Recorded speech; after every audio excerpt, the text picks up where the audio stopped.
¿Qué tienen en común? La órbita de la Tierra alrededor del Sol, la trayectoria de la pelota de un tiro de 3 puntos de básquet,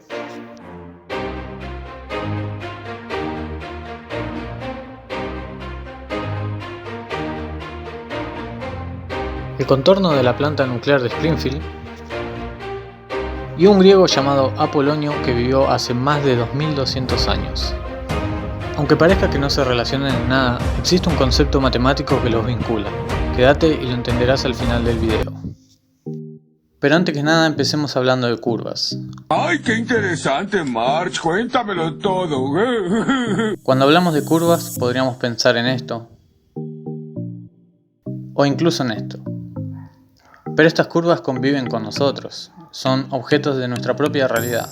Pero aquí lo importante es centrarnos en un tipo particular de curvas. Las curvas planas.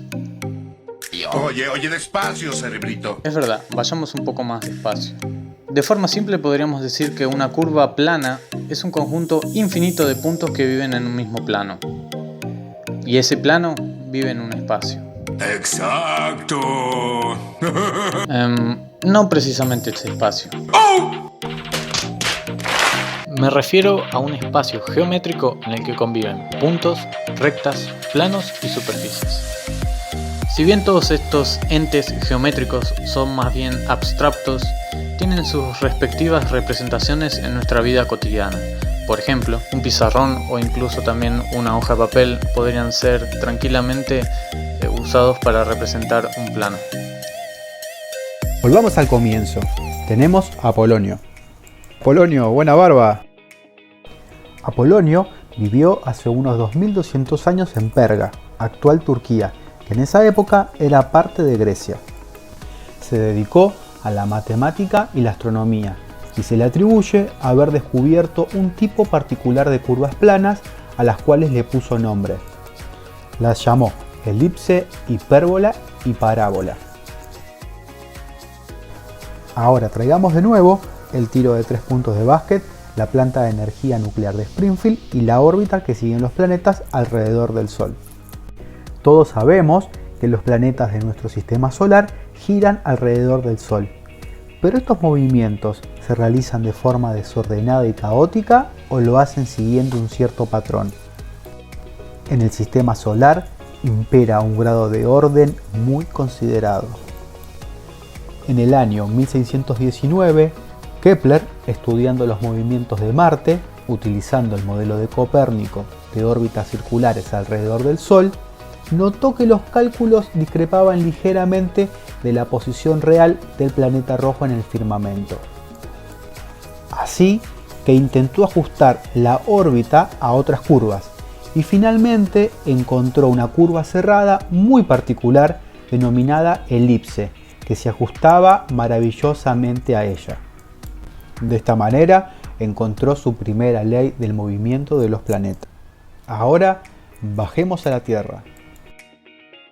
Estamos viendo un partido de básquet y de repente vemos que uno de los jugadores intenta un tiro de 3 puntos.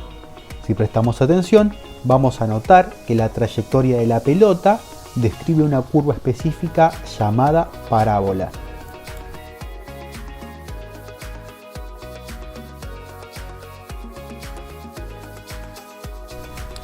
Tomémonos unos segundos y pensemos en una planta de energía nuclear.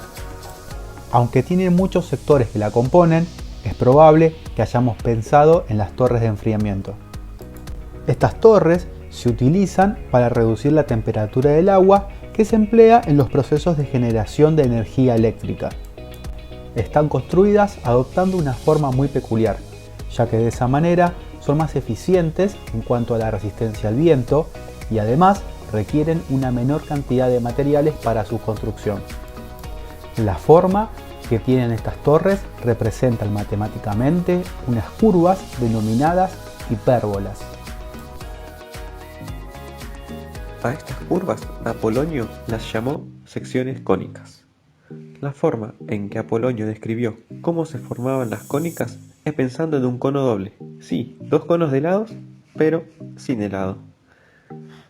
Y, aunque en su época Apolonio no tenía la suerte de tomarse un helado, veamos por qué sí tiene algo que ver. ¿Qué es una sección cónica? Primero, entendamos a una sección como el corte de un cuerpo o figura, con otra figura. En nuestro caso, usaremos un plano como figura de corte para seccionar o cortar a nuestra otra figura, el cono, aunque parezca un trabalenguas. Entonces, una sección cónica resulta del corte de un plano y un cono. Para entender mejor esto y visualizarlo, veamos lo siguiente. Imaginemos un cono doble. Ahora vamos a seccionar uno de los conos con un plano. Vemos que el plano traspasó al cono y si marcamos su intersección, obtenemos el contorno de una figura. Estamos ante la presencia de la elipse.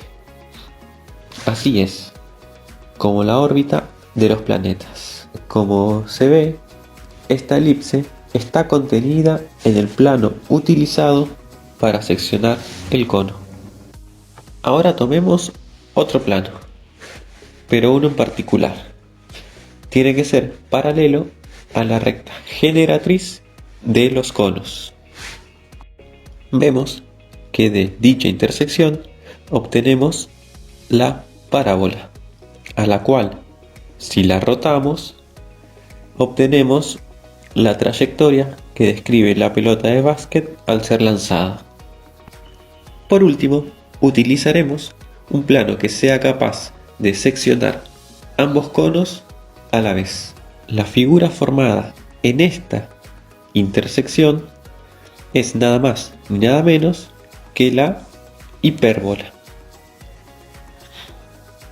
a la cual, si la rotamos 90 grados, se tiene el contorno de las torres de enfriamiento de las plantas nucleares.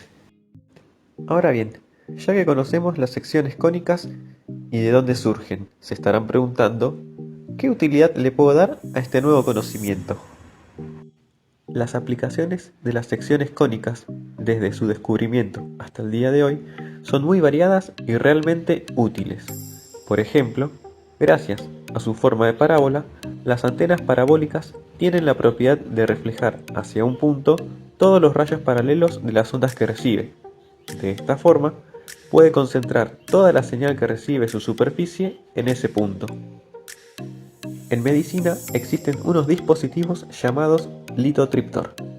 Este funciona haciendo que las ondas de choque se generen por medio de un electrodo tipo bujía ubicado dentro de una cámara de agua.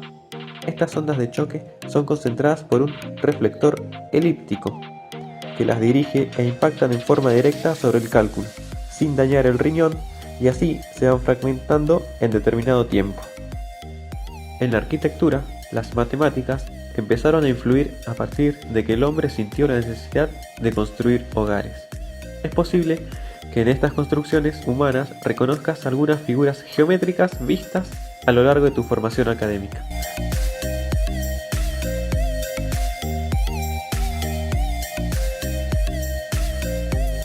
El sistema LORAN utiliza estaciones situadas en puntos conocidos que emiten una señal simultáneamente.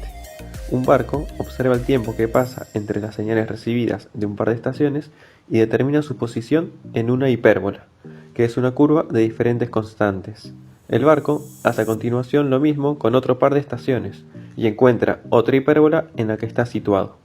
Entonces, el punto en el que se cruzan las hipérbolas es el lugar en el que está situado ese barco. Entonces, demos gracias a Apolonio por su descubrimiento. ¿Y vos? ¿Qué utilización les vas a dar?